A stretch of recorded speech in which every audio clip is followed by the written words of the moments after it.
Depuis un rooftop dans la vieille ville, avec une vue magnifique sur la skyline de la ville, je vous souhaite la bienvenue à Panama.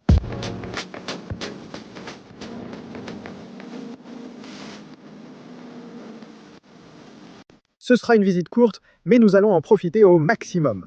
Et vous m'avez dit, tu dois rester dans la vieille ville, tu dois. Alors j'ai cherché sur Booking, j'ai trouvé un petit hôtel à 80 $, il s'appelle Hôtel Boutique Bardo.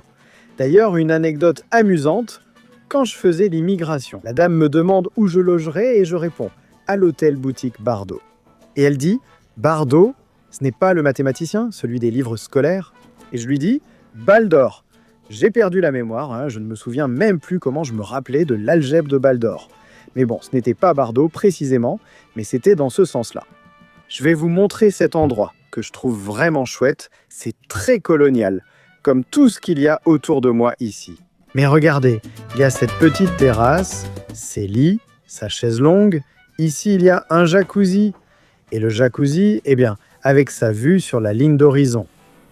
Et maintenant, je vais vous emmener dans la chambre. Regardez, c'est vraiment intéressant. Le petit hôtel a 2 étages, ma chambre est au 2e, mais il faut encore monter quelques marches en arrivant. Non, ça ne me dérange pas, je voyage avec de petites valises à main et il y a un ascenseur jusqu'au 2e étage, mais seulement de là-bas jusqu'ici. Je suis monté par cet escalier en colimaçon, et si j'avais eu des bagages lourds, ça aurait été un peu plus compliqué. Ici j'écris 2013. 3V2. Je leur ai donné mon code et maintenant, regardez comme ma chambre est jolie, évidemment, super coloniale, mais bon, ça va. Chouette, là-bas il y a le petit lit, par ici il y a le placard. Bien sûr, la petite machine à café. On m'a dit qu'au Panama, il y a le meilleur café du monde. On va voir si c'est vrai. Et ici, il y a la salle de bain avec une baignoire, tout est inclus. Donc, vraiment cool. Vraiment cool. Et vous, que pensez-vous de 80 $?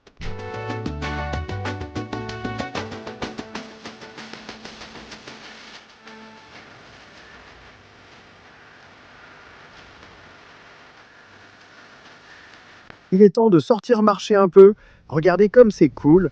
Juste en face de l'hôtel où je séjourne, il y a une sorte de collaboration avec Carolina Herrera. À l'hôtel Casco Viejo, j'ai commencé à marcher par ici. On m'a beaucoup recommandé des raspaditos, mais sur la Cinta Costera, non. Ici, dans le Casco Viejo, ils sont tous pareils. Je pourrais manger le raspadito de monsieur, aussi bon que celui de la Cinta Costera. On va voir sur quoi on tombe. Je me laisse porter, je n'ai rien mis dans le GPS, je vais juste voir comment est mon environnement. Et ensuite, je chercherai un café, bien sûr, quelque chose à manger. Et je vous montre plein de boutiques de souvenirs par ici. Casque Émeraude, ma belle Panama. Mince alors. Regardez, c'est super, une rue avec seulement des chapeaux suspendus. Et je trouve ça innovant. Parce que depuis qu'ils ont inventé la rue avec les parapluies, honnêtement, je ne sais pas quelle a été la première ville au monde à le faire. Après, tout le monde faisait des parapluies, mais ici, ils ont décidé de le faire avec des chapeaux. Bonjour, comment allez-vous? Ça va? C'est trop drôle, tout ce qui vient de se passer. D'abord, un monsieur qui piquait du nez en train de faire sa sieste, puis une dame toute énervée, et ensuite une dame très mignonne qui saluait, et tout ça en moins de 15 mètres. Vous n'imaginez pas à quel point j'ai envie de découvrir le Panama en profondeur. La première fois que je suis venu, c'était il y a environ 12 ans, et j'ai eu l'occasion d'aller une journée à San Blas, et de passer quelques jours ici, en ville. Mais en 2021, nous avions prévu un voyage au Panama, que finalement, je ne sais pas pourquoi, nous n'avons pas fait. Mais depuis 2021, regardez, j'ai une liste sur mon téléphone. Boca del Toro, San Blas, Valle de Antón, l'île Contador, Coiba, Cerro Ancón, la ferme de campagne et d'aventure, les grottes de Boyano, la cascade du Chorillo, Boquete, Panama, Los Cangilones, The Lost Waterfalls. C'est-à-dire, tout ça, c'était des choses que j'avais recherchées il y a 4 ans. Pour faire un circuit d'environ 2 semaines ou un peu plus ici au Panama, et ça ne s'est pas fait. C'est toujours sur ma liste. Vous voyez à quel point je suis passionné et désireux de visiter ce pays.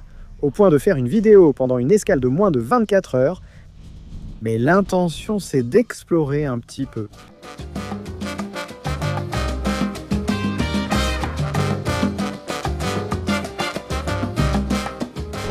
J'ai vu de nombreux salons de tatouage, certains faisant aussi café. Je ne sais pas si c'est l'ambiance, quoi, ça et tout ce côté artistique qu'a la vieille ville, parce que la décoration des endroits est aussi vraiment, vraiment jolie. Mais je suis vraiment surpris. Moi, évidemment, j'ai déjà connu un Panama vraiment beau. Quand je suis venu il y a 12 ans, il y avait déjà plusieurs des gratte-ciel de la ville. Je ne sais pas si tous ceux qui sont là maintenant, mais j'ai déjà vraiment connu un Panama. C'était cool, j'ai bien mangé, mais maintenant c'est comme plus, développé, et ça me plaît. Là, j'ai mis le GPS pour aller à un café de spécialité. Ceux qui me connaissent savent à quel point je suis passionné de café, et ici ils en vendent un qui s'appelle Geisha, qui est l'un des meilleurs du monde. Apparemment, il y a eu récemment un record pour un kilo de ce café qui s'est vendu cette année pour 30 000 $. Franchement, je trouve ça fou, honnêtement, mais moi j'ai déjà payé environ 25 $ pour un quart de kilo. Donc ça ferait à peu près 100 $ le kilo. Lors de notre visite au Salvador, dans une plantation spectaculaire, nous avons découvert ce même grain. Je ne sais pas si c'est geisha ou quoi, mais c'est comme les dames de compagnie du Japon. Alors, on va bientôt le goûter. Dites-moi, est-ce que je suis fou ou complètement fou d'être venu avec ce pantalon qui est en plus épais, chaud, et cette chemise noire? L'humidité, c'est de la folie, mais je suis allé rendre visite à ma sœur parce que ma petite nièce a eu un an. Je n'avais emporté que des shorts de sport et ce pantalon, c'est-à-dire la seule chose à peu près correcte que j'avais. Tout le reste, c'était littéralement des shorts pour jouer au foot. Donc évidemment, je n'allais pas sortir dans la rue comme ça, et maintenant je le regrette, je me suis habillé en jean et je suis en train de dégouliner de sueur. En plus de cette sacrée perruque, qu'est-ce que je porte? Beaucoup m'ont demandé pourquoi j'ai fait ça, qu'est-ce que j'ai fait, et j'hésitais à faire une vidéo ou pas. Mais je vais vous raconter. Et en gros, ce sont des comprimés qui s'appellent Finasteride. Évidemment, je suis allé voir un professionnel qui m'a prescrit ça, voilà, blablabla. Même si en partie, je sens qu'il m'a un peu arnaqué parce que le cabinet était super chic et tout, et c'était vraiment cher. Mais j'ai un autre pote qui prend un autre truc, du minoxidil et du dutastéride. Apparemment, c'est pratiquement la même chose que le finastéride, ou un peu plus fort, un truc comme ça. Et ce sont comme des inhibiteurs de la testostérone, et bon, ça favorise la pousse des cheveux. Évidemment, c'est un résumé très rapide. Au final, oui, mes cheveux ont poussé, mais la méthode utilisée m'a paru très chère, donc je ne la recommande pas. Ce sont les comprimés, les composés. Faites un peu plus de recherche et allez évidemment voir un professionnel pour qu'il vous prescrive quelque chose si vous voulez que vos cheveux poussent. La perruque, en ce moment, ce n'est pas très agréable parce qu'elle me donne encore plus chaud. Regardez, que des cafés.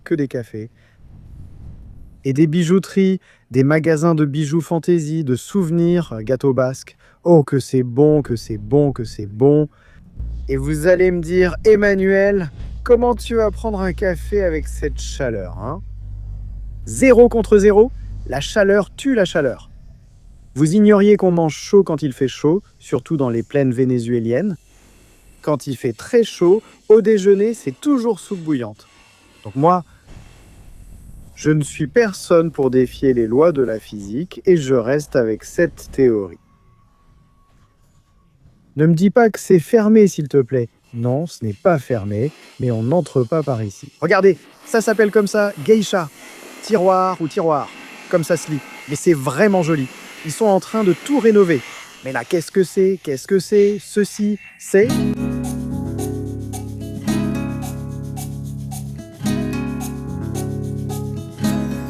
Qu'est-ce que c'est? Quoi? Qu'est-ce que c'est? Qu'est-ce que c'est que ça? Qu'est-ce que c'est? Qu'est-ce que c'est que ça?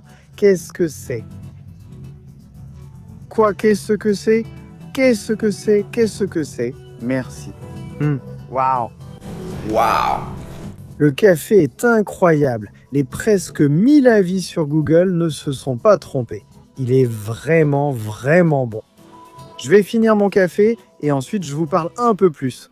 Waouh, quel café délicieux! Par contre, ça m'a coûté 11 $ comme la petite carafe de café qui m'a permis de me servir environ 3 demi-tasses, pour ainsi dire. Et c'était incroyable, incroyable. Ils ont du café à 5 $, mais le geisha, qui est vraiment spécial et tout, en fait, j'en ai acheté en grains pour le préparer à la maison. Non, vraiment, vraiment délicieux, sincèrement. Si vous aimez autant le café que moi, allez-y. Et maintenant, je vais dans un endroit qui s'appelle La Pulperia. Il a 4,9 étoiles sur Google. Je me base beaucoup sur les avis Google. En fait, je laisse pas mal d'avis sur Google moi-même. Et pour le café, ils ne se sont pas trompés. On va passer à la nourriture.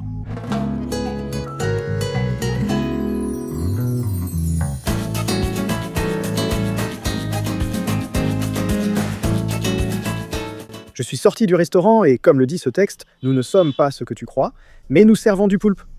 En fait, nous ne sommes pas un restaurant de poulpe, mais une pulperia. Cela fait référence à ce qu'étaient autrefois les épiceries ou les entrepôts, qui avaient un peu de tout, et c'était très bon. J'ai commandé un ceviche que j'ai adoré. Il y avait comme des petits morceaux de banane plantain, mais avec une courbure pour que tu puisses mettre le ceviche dessus. J'avais vu de grands paniers de tostones, mais ces morceaux de banane plantain étaient fins et ondulés. J'ai trouvé ça innovant et j'ai commandé un poulpe qui était spectaculaire, divin. Le tout m'a coûté 36 $ avec une eau gazeuse. Qu'en pensez-vous? C'était un bon prix, car les fruits de mer ne sont pas toujours abordables, mais on continue à explorer.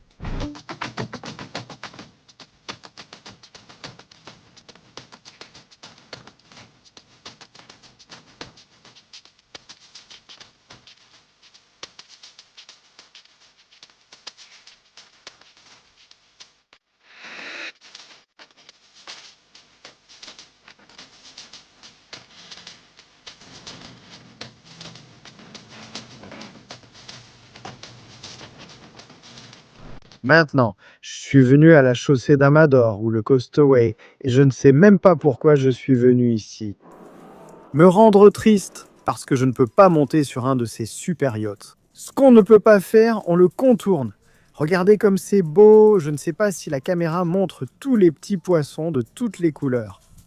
Une des choses que j'ai adoré quand je suis allé au Costa Rica, c'était de plonger dans le Pacifique.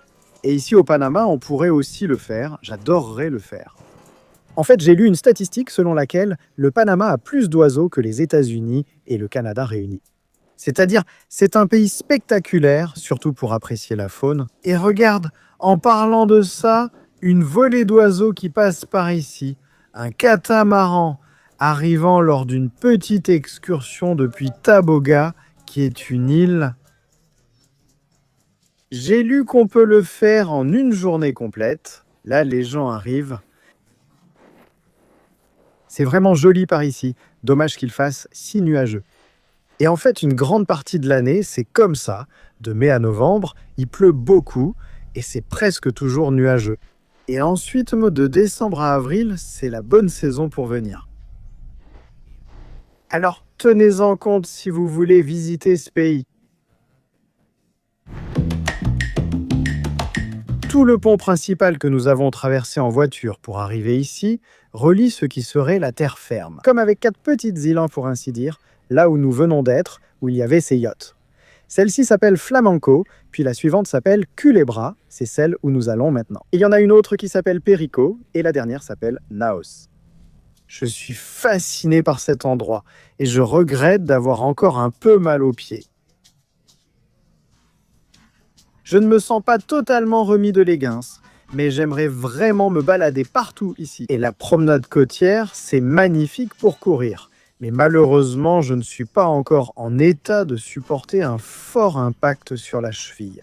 Alors je marche tranquillement, et en fait, si j'attrape un de ces vélos que vous voyez là-bas plus loin, c'est sûr que je vais aussi en faire pour profiter d'une petite balade. L'impact sur le pied est aussi moindre.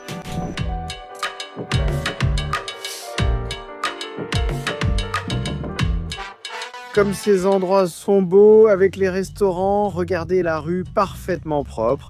Ici, c'est pour les piétons et là, c'est pour les vélos. toutes les petites fleurs plantées là. Merci d'avoir regardé la vidéo. Airsoft, ce sont comme des petits pistolets à air, des choses à louer, des vélos, des petites voitures, et bien sûr encore plus. Des yachts et encore des yachts. Est-ce qu'ils les offrent gratuitement ici au Panama? Parce qu'il y a vraiment trop de yachts. Il y a beaucoup de marinas, toutes pleines de yachts, de catamarans, de bateaux géants. Je ne sais pas ce qui se passe au Panama. Au fait, nous sommes déjà sur la deuxième petite île, l'île Perico. Je ne sais pas si vous arrivez à lire là-bas d'autres petits panneaux du Panama, la Hacienda Colombiana, délice du Noir. Là-bas, les petits endroits sont très bons. Et même si on dirait que ce n'est pas un jour, je ne sais pas, très touristique. Je ne sais pas si c'est la saison ou quoi, j'ai vu des petits bus avec des gens qui chantaient. J'en ai vu plusieurs, comme ceux qui font des city tours et tout ça. C'est très sympa. Vraiment, vraiment, vraiment très sympa. Et une chose qu'on m'a dite, « Ah non, mais tu ne peux pas ne pas visiter le canal de Panama et tout ça ?» J'ai déjà visité le canal de Panama il y a environ 12 ans lors de mon dernier séjour.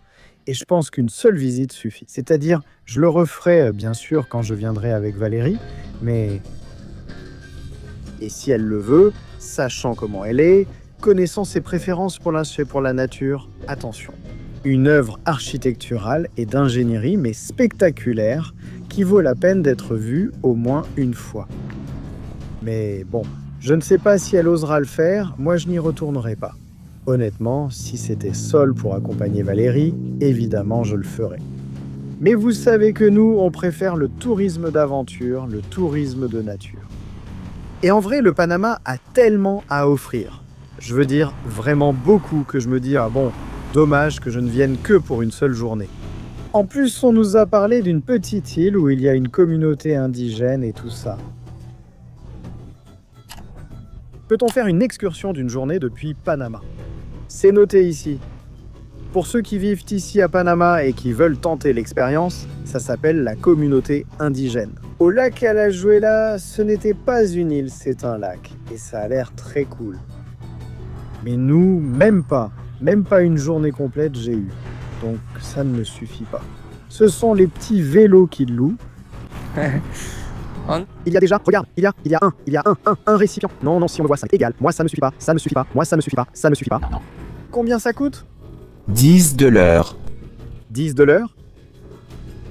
Ah, je ne peux pas t'engager si je ne dois pas aller dans un lieu précis. Oui. Tu as dans les petits gâteaux ou sur le sol du Burger King. D'accord. Et c'est une promenade comme un circuit? Ils peuvent te laisser 1 heure, comme elle, fais ce que tu veux pendant ce temps. Ah, parce que tu l'as loué. Ah, d'accord. Je pensais que tu proposais la visite. Désolé, merci. Ah, regardez. C'est-à-dire, tu peux la louer pour 1 heure, 10 $, c'est un super bon prix. Vraiment un super bon prix. Mais non, moi je ne veux pas pédaler. Je veux qu'on me pédale, je suis un peu fatigué. Là-bas, il y a une petite plage, les gens doivent un peu baigner, l'eau est calme, très tranquille.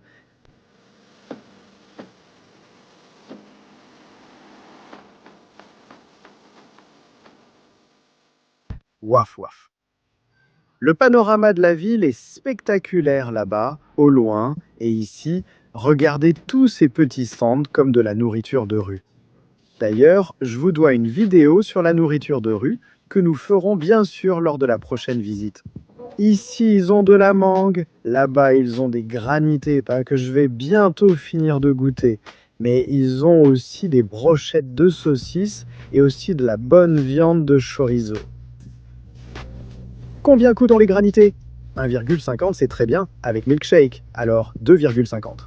Et lequel se vend le plus? Le milkshake. Vous m'avez dit que je ne pouvais pas partir sans goûter les granités, sur la Cinta Costera. Je ne sais pas si c'est inclus dans la Cinta Costera, mais je vois une côte et je vois un ruban où les gens marchent. Je ne sais pas si c'est celle-ci ou la Cinta Costera là-bas. Mais bon, ce sont des raspaditos qui ressemblent un peu à de la queue, plus ou moins le plus vendu et avec du lait en poudre. Nous, au Venezuela, on met du lait concentré sucré. Ici aussi, ils mettent du lait concentré sucré, n'est-ce pas? Ouais, mais ici, ils ajoutent du lait en poudre. Waouh! Ils ont allumé un générateur électrique juste pour râper la glace en 3 secondes. Il vient déjà voir.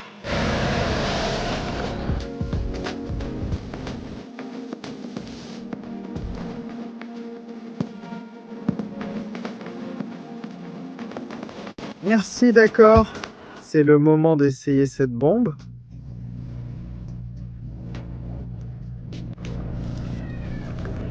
Regarde, tout est en train de tomber, voyons voir. Tout ce qui arrive, c'est du lait concentré, du lait en poudre. Il est possible que ça ait mauvais goût. C'est incroyable, voyons voir.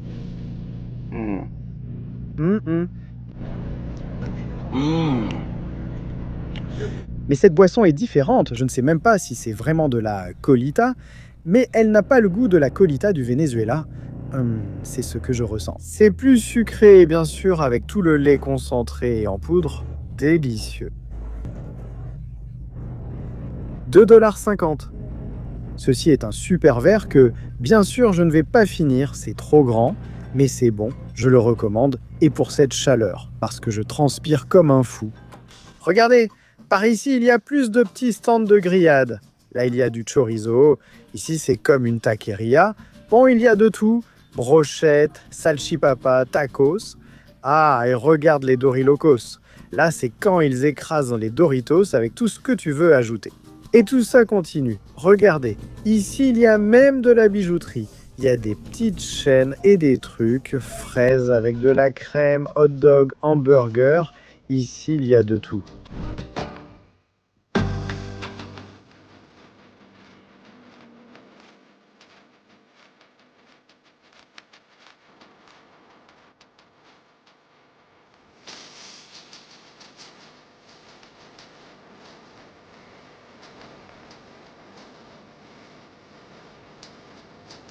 Voyageur.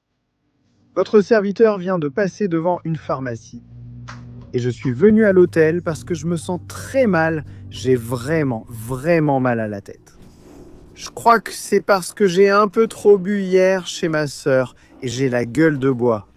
Mais c'est fou parce que ça ne m'a pas fait mal de toute la journée. Ça vient de commencer maintenant, donc bon, je vais me reposer un peu et essayer de me sentir mieux pour ce soir, afin de vous filmer un peu plus de la ville la nuit.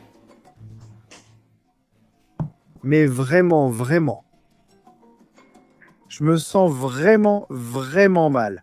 Ouf, il faut aussi que je mette mes appareils. Je ne sais pas si certains l'ont remarqué, mais maintenant j'utilise des appareils qui s'appellent Aline U.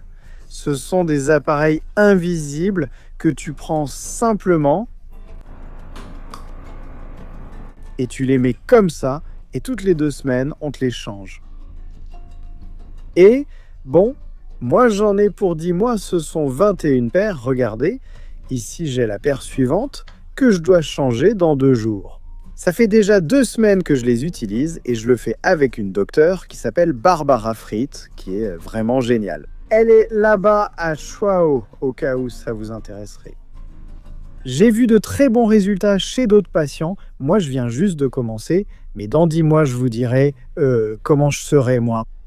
Bon, maintenant, je me sens vraiment mal. Je vais dormir.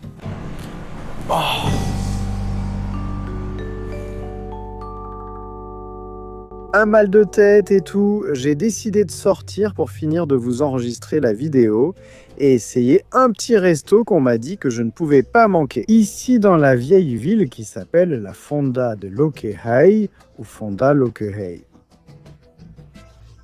Quelque chose comme ça. C'est proche de l'hôtel où je séjourne. Allons voir ce qu'il y a. Nous allons soi-disant vous faire découvrir une délicieuse cuisine panaméenne. Au fait, j'ai publié une story sur le prix de la chambre sur Instagram. Et un abonné m'a dit « Je suis resté dans cette même chambre il y a quelques années et elle m'a coûté 125 $. Mais je pense qu'ils ont baissé les prix à cause de l'hôtel qu'ils ont construit en face, qui apparemment est une chaîne d'hôtels française ou quelque chose comme ça, m'a-t-il dit. Et ça me fait réfléchir à quel point le libre marché est une belle chose, à quel point c'est bien qu'il y ait de l'offre et que le marché lui-même, eh bien, les propriétaires des entreprises doivent soit offrir un meilleur service, soit baisser les prix pour pouvoir concurrencer. Le fait est que, honnêtement, 80 $, je trouve ça spectaculaire. En plus, il y a un restaurant qui est aussi français et qui a l'air vraiment très bon. Là, il était complètement plein, mais vraiment, les prix m'ont semblé fous. Un entrecôte de viande coûtait 80 $ et non, enfin, Je trouve que les prix sont complètement fous. Au restaurant, on m'a dit en arrivant que le chef était très reconnu, qu'il avait plusieurs prix importants et tout ça. Et cool, mais je ne suis pas du genre à dépenser 80 $ pour un seul plat, plus tout le reste, enfin plus de 100 $ pour un repas, non? Donc je vais aller essayer celui dont je vous ai parlé, que vous m'avez aussi beaucoup recommandé. Je trouve ça cool que le prix de la chambre soit très abordable. Maintenant, j'ai un doute. Je ne sais pas si celui de la chaîne française est celui-ci. Parce que si le restaurant est français, peut-être que l'hôtel l'est aussi, ou bien c'est celui-là, mais bon, le fait est que... Très bien, bon prix. Vraiment, mon frère. Et la silhouette de la ville la nuit. Regardez ce spectacle. Abonnez-vous à...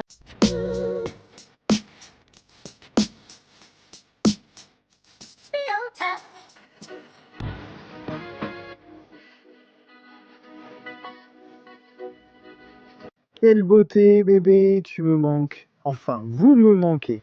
Il y en a deux, vraiment. Ceux qui ont vu les vidéos de Margarita sauront à quel point c'était spectaculaire d'avoir eu la Prado de Toyota. Et ça, c'était juste un petit aperçu. Mais on travaille pour qu'un jour, ça arrive. Évidemment, il y a beaucoup de priorités et je ne pense pas que ça arrive ni à court ni à moyen terme.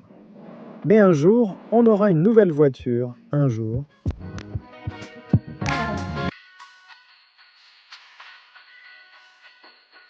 Vous savez, il m'arrive quelque chose de très curieux, c'est qu'en marchant, je me sens très en sécurité ici au Panama. J'ai demandé à l'Uber qui m'a amené de l'aéroport au Casco Viejo si c'était sûr, et il a dit oui, oui. Et je l'ai vraiment ressenti, contrairement à d'autres pays d'Amérique latine, où il ne m'est rien arrivé, honnêtement. Je veux dire, je n'ai eu aucune mauvaise expérience dans aucun pays d'Amérique latine. Mais je suis quand même tombé sur beaucoup de gens qui n'arrêtent pas de me prévenir. Ne sors pas la nuit, ne sors pas la nuit, fais attention à ta caméra, ne sois pas aussi imprudent. Et c'est un peu compliqué, parce que même s'il ne se passe rien, on se fait des idées et on est un peu paniqué. Et je comprends que les gens te le disent gentiment, pour te prévenir et éviter le pire. C'est pareil en Afrique du Sud par exemple, si tu vas à Johannesburg ou dans certains quartiers du Cap. On te met toujours en garde quand on voit que tu es étranger. Et c'est sympa, mais en même temps, mince, c'est pénible qu'on te mette autant cette peur psychologique. Au lieu de simplement te dire d'éviter telle ou telle zone, non, ce qu'on te dit c'est « ne sors pas la nuit, ne sors pas la nuit ». Si on est touriste, évidemment, on n'a pas envie de sortir la nuit pour découvrir. Regardez comme l'ambiance de cet endroit est jolie, ça fait allemand, là, avec le drapeau. Celui-ci, bon, tout ça est vraiment sympa. Même si c'est écrit American Bazaar, mais regardez comme c'est beau, vraiment, c'est magnifique. Panama, 10 sur 10, 10 sur 10. Même le ciel s'est dégagé, il y a juste quelques petits nuages là-bas, mais presque tout est dégagé. Donc pour finir l'idée, ce sentiment de sécurité, je l'ai rarement ressenti. Même si je suis encore une fois quelqu'un d'assez détendu, assez audacieux, c'est-à-dire même si on me le dit, je sors quand même. Je reste vigilant, mais ce que disent les autres ne me limite pas. Parce que je le vis moi-même au quotidien au Venezuela, avec le fait qu'ils ne peuvent pas y aller, que c'est dangereux, etc. Et aujourd'hui, je dirais que c'est l'un des pays les plus sûrs d'Amérique latine. Pour les petits voyous dans la rue, pas pour les autres problèmes déjà connus. Mais en termes de « Ah, regarde, ils vont te braquer si tu marches dans la rue », je pourrais dire que le Venezuela, aujourd'hui, fin 2025, est l'un des pays les plus sûrs. Sur ce point-là, ne vous méprenez pas sur autre chose, uniquement sur ce point. Moi aussi, ça m'avait paru très étrange qu'on dise que c'était fermé. Mais regardez, c'est soi-disant seulement ça. C'est ouvert mardi et mercredi de midi à 11h du soir, et tous les autres jours, c'est fermé. Mais en effet, c'est fermé. Cet endroit, vraiment, n'ouvre que 2 jours par semaine, mardi et mercredi, et tous les autres jours, le week-end. Ah bon, le fait est que c'est fermé, je le garde pour ma prochaine visite. Voyons quel endroit je trouve autour de moi. J'ai encore très mal à la tête, je vais dîner un peu et aller dormir.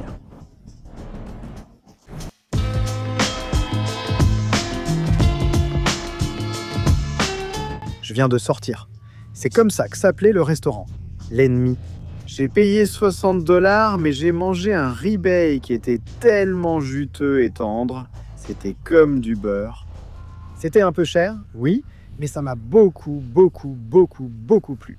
En fait, on m'a offert du manioc, et je ne suis pas vraiment fan du manioc en général, mais ils m'ont apporté une entrée. Et des petites sauces tellement bonnes. Enfin, il y en avait une qui était un peu piquante et tout, et l'autre, je ne sais pas ce que c'était, mais ça avait le goût d'une sauce pour sushi, imaginez-vous. Et c'était tellement bon que, franchement, j'ai presque mangé tout le manioc, alors que j'essaye de ne pas manger trop de glucides, mais c'était vraiment délicieux. Et finalement, un peu de viande, des légumes, beaucoup d'eau, mais je crois que j'ai une gueule de bois d'hier, c'est pour ça que je me sentais mal. Et... Une bouteille d'1 litre, et ensuite j'en ai commandé une autre petite d'environ 300 millilitres. Ah, j'aurais aimé... J'ai fini de passer par la promenade côtière, c'est-à-dire d'être un peu plus près de tous les immeubles, les gratte-ciel, tout ça, mais je suis fauché. Cette visite à Panama a été assez express, même si je l'ai vraiment beaucoup appréciée. Et maintenant, je vais essayer d'accélérer le visa de Valérie pour qu'elle puisse venir. Parce que,